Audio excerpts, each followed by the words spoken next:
Hello, ladies and gentlemen. Welcome to my channel. My name is George Kingori, your online finance guy who talks about finance. And today I'm talking about what do you do when you're planning to move back home? You've been working abroad and now you want to move back home.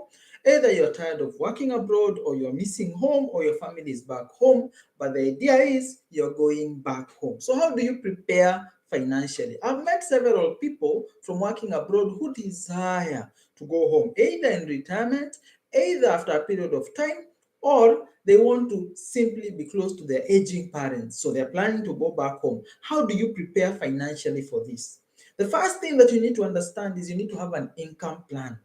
You may have lost a job, or you are leaving a job and you're going to your country and you may not have a job. So you need to have a plan for your income. How do I make money? From where do I get money? How do I plan myself around income? So you have to answer the income question, because if you're moving back home, you are not assured of getting a job immediately. You're not even assured that the money that you have for business is going to give you income as you go for the first time. So you need to prepare financially for this occurrence of going back home. So you need to prepare to be able to pay rent. If you need to pay rent, you need to prepare to be able to take your children to school. If you have children who are going to school, you need to prepare how you're going to feed yourself. And remember, people already have expectations of you. So it becomes extremely hard when you have to go to your friends to ask for a place to stay, or your parents to ask for a place to stay. This is because you went abroad and they simply expect a little bit more from you, especially if the move back home is a little bit abrupt for them. So have an income plan. In association to that, over and above what you physically can be able to produce, have a passive income plan. The thing that I mostly advise people is, if you're going to move back home, have a plan on how you're going to make money despite not having a job or running a business, how you're going to generate passive income. It could be you're getting money from rental properties, you're getting money from a money market fund, you're getting interest from government bonds, or something that is going to generate you some income, because this residual income is going to enable you to be able to settle in easily. Living in Kenya and in any other country without any income can be a little bit problematic. So having a source of income that is generating on a month to month basis is going to help you a lot in your financial journey. So ensure that you have some income that is coming down to your account. The other thing is, you need to consider import charges. I've met several people who tell me that they want to import back with the things that they used to say. You want to import back your household items. You want to come with your car. You want to bring something from where you are living and come with it at home. Remember, there's going to be import charges, there's going to be import tariffs, there's going to be a lot of difficulty in importing these things. A lot of people are not prepared for this. They may have lived in a country where things are efficient, where things go a lot easier. But back home, you might find it becomes a lot more problematic. You may need to oil a few people to be able to allow for some of these things to pass as quickly as you did not as unexpected. You may have to pay a lot more import taxes than you actually imagine. This is because they charge some of these things or value such things as if it is import. They will not look at it as if this is a Kenyan who was using his property or his things in this country and has come back home. They will look at it as an importation of goods, when they think that you could have paid for goods that are already in the market. So import charges, you need to prepare for them financially, and sometimes they can be as high as the value of the items you're actually trying to bring home. The other thing that you need to consider, that you're going to have a lot of sunk costs. These are costs that are not going to be repaid. Even if you're moving back home because you have been offered a job and you have been given relocation money, you still are going to incur costs that your employer may not be able to cover. Costs like paying additional rent for the place that you are staying. You may have to give notice of 3 months, sometimes even 6 months. You may have to forsake some of the costs because you may not be able to repair the house that you are staying abroad. You may have to incur additional charges as increased airfares. If you are moving abruptly, you may have to incur additional costs for this and that, and so many teething issues. Sometimes you're even moving back to at home to your own house. You may find that the house may not be usable to you.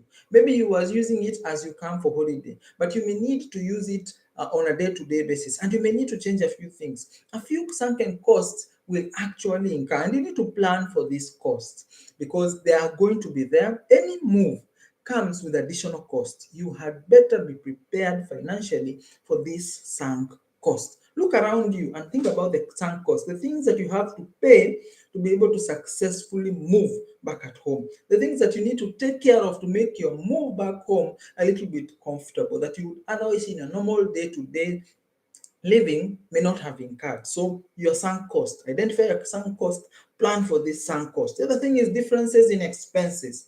The first thing that shocks a lot of people who have lived in the US or Europe is the cost of cars in Kenya, for example. Cars in Kenya are totally overpriced. A car that maybe worth 1,000 euros in Europe, $1,000 in America, maybe 400,000 Kenya shillings, around $4,000, almost 4 times what you get. And the same car may be a lot better in terms of service and maintained in Europe as opposed to Kenya. So you buy a car with the same number of years, but it is a lot more beaten for 4 times the value. There are going to be things that you're going to pay for at home that are going to be a lot more expensive than you anticipated. So you had better start preparing for this and do not make your calculations of expenses and things you need to purchase based on your cost when you're abroad.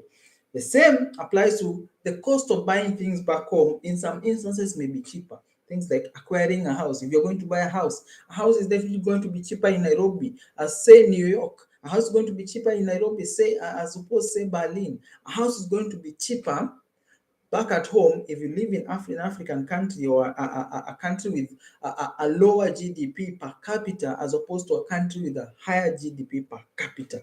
So these are things that you need to factor in terms of the differences in expenses and be as pessimistic as possible. You'd rather be surprised on the go than be shocked on the go.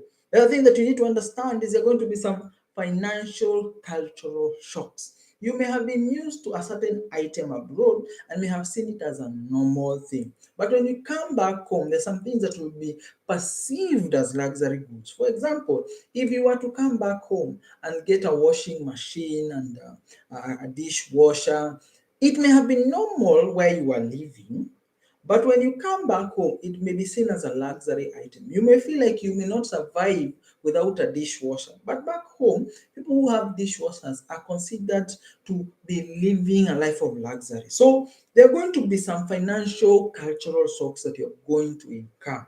You had better plan for it. There are some expenses that people will assume you have to take care of, even though in your mind you may not see the need to be able to do certain things. So you might as well be able to plan financially for the financial cultural shocks that you are going to find back home.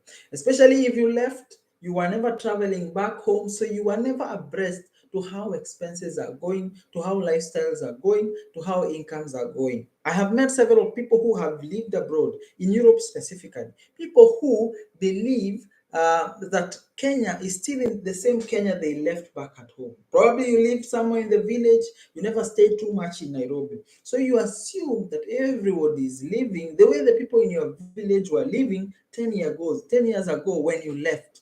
But a lot has changed. Roads have changed. A lot of facilities have come up. Malls have come. The life standard of the average Nairobi person is a lot better than what you left 10 years ago. And you might come and find that you have reverse culture shock. And in that case, financial reverse culture shocks when you come back. So you need to plan for it. And if you're able to come like a year before you come, so that you have a little bit of shock without having the actual commitment, even better. So you had better plan for those financial shocks. The other thing is exchange rates and conversions. I remember moving abroad, the first thing that I always used to do is when I go to buy bread, I would always convert the value of I'm paying in Kenya shillings because I used to Kenya shillings. So you find your mind, you're always converting, you're always converting. And in some instances, you may end up not buying. You go and buy a mango in a supermarket, it is 2 euros. You wonder 200 Kenya shillings worth of a mango. What is this? So you wonder when you get to that point, because you're doing a lot of financial conversions, you will find yourself, because of living abroad, you will be converting the local currency to the abroad money because that is what you are used to. Remember, you may be coming with income and capital from abroad, and so you are thinking, or you're working from dollars or euros or dirhams, and you may be working towards Kenya shillings. So you may find yourself converting everything and converting everything.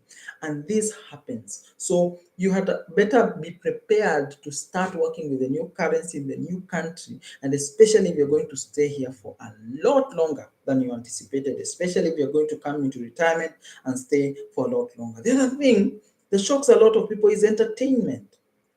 I met a lot of people who have lived in some European countries who are always shocked when they come home with children and realize that there are no playgrounds.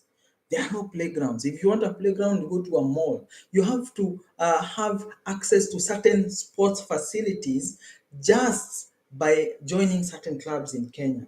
This may not be the same in Europe, where there are public facilities that are available. There is public spaces that are allowed for recreation, for running, for kids' playground activities. But in Kenya, you might be shocked, even in the richest neighborhoods, you may be shocked that there is no community playground. So plan for your entertainment, because this is one thing that is going to frustrate you. I met a certain German couple that had come to Kenya.